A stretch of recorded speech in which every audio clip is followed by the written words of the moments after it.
On February 15th, 1865, a newly ordained priest, Alois Plout, arrived in Stillwater to form a new Catholic parish. The city already had one of Minnesota's oldest parishes, St. Michael's, established in 1852. Many of its communicants were Irish laborers who had come to the St. Croix Valley from New Brunswick, Canada, to work in the lumber business. But the growing community of German and Swiss immigrants hoped to have their own parish, with a priest who could administer the sacraments and preach to them in their own language. Finally, Bishop Thomas Grace chose Plout, a young Austrian, to go to Stillwater, and on a cold winter morning in 1865, the 18 families gathered to hear Mass. Soon they moved into what was described as a pitifully inadequate structure, a church building that had been used by the Presbyterians, located at 3rd and Chestnut Streets. Then, in 1871, brewery owner Joseph Wolfe donated funds to acquire property at 5th and Pine in the growing South Hill neighborhood. Soon after, a school opened on this site, offering, as a newspaper said, all branches of education in various languages without any political or religious bias. A new church building would follow once the parish could raise the money.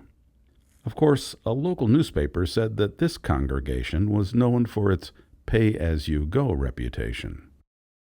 To raise the money, the German Catholics engaged in a friendly rivalry with the larger St. Michael's. In the summer of 1883, when both parishes announced that they would hold fundraising events, the Germans quickly booked the city's music hall for a full month. Undaunted, St. Michael's parishioners scheduled their fair to compete directly with St. Mary's. In the end, both did well. And soon after, the German Catholics hired prominent St. Paul architect George Bergmann to complete the plans for a new church. Born in Germany, Bergmann gained a reputation among Minnesota's Catholics for his beautiful churches. His best-known work, St. Boniface in Melrose, Minnesota, was also built for a German parish. It is listed in the National Register of Historic Places. For St. Mary's, Bergmann employed hints of the Romanesque style, with the round arch windows. Work on the church began that fall, and the next summer Bishop John Ireland came to Stillwater to formally dedicate the new and splendid edifice, as a local newspaper described it. The church is one of the handsomest in point of beauty and altar decoration to be found in the state. Joseph Wolfe and Anton Krentz donated the St. Joseph's altar. A few years later, in 1888, the parish added a rectory, described as a handsome brick-veneered building which, when completed, will add greatly to the beauty of the entire property.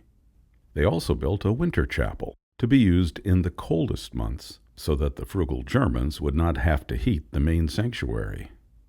The school was expanded in 1904 and has undergone several changes, but if you walk around behind the building, you can see the outline of the old structure.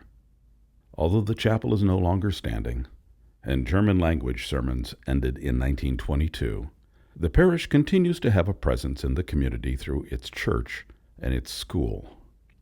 The bells of St. Mary's are also a part of community life.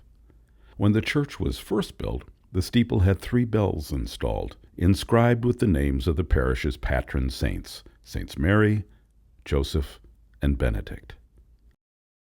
The clock tower came later, added in 1906. A local newspaper reported, "The clock can be seen for quite a distance in every direction, and is a great convenience to all of the people in this city."